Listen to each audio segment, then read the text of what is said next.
gabi mga kaibigan. Ako nga pala si J. Vega ng 1C.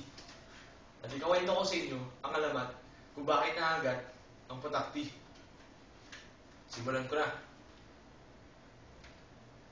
May isang putakti na laging gumagawa ng matamis na paglutan. Ipinagkakapuri niya ito.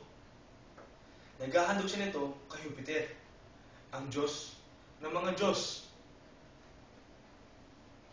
Sinabi ni putakti sa sarili, masisiyahan si Jupiter sa aking kagandahang loob.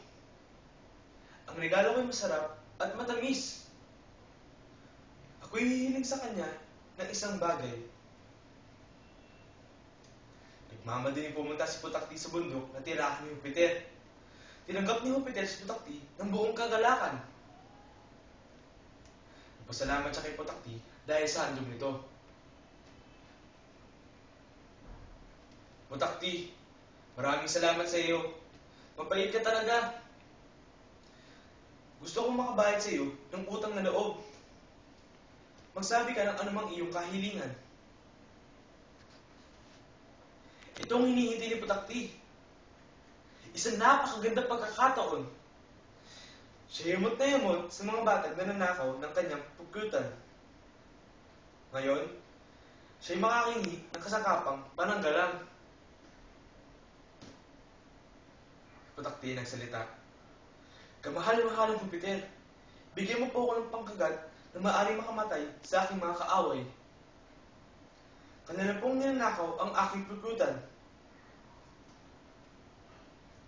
Nagtaka si Jupiter. Kanyang pagtataka ay may kahalong galit. Bakit na naisin ni putakti ang pumatay? Di yata't ang hinihingi niyang kasangkapang pamatay. Gayunman ay naipangako ni Jupiter na tutuparin ang kahilingan ni putakti. Ako'y nalulungkot, putakti.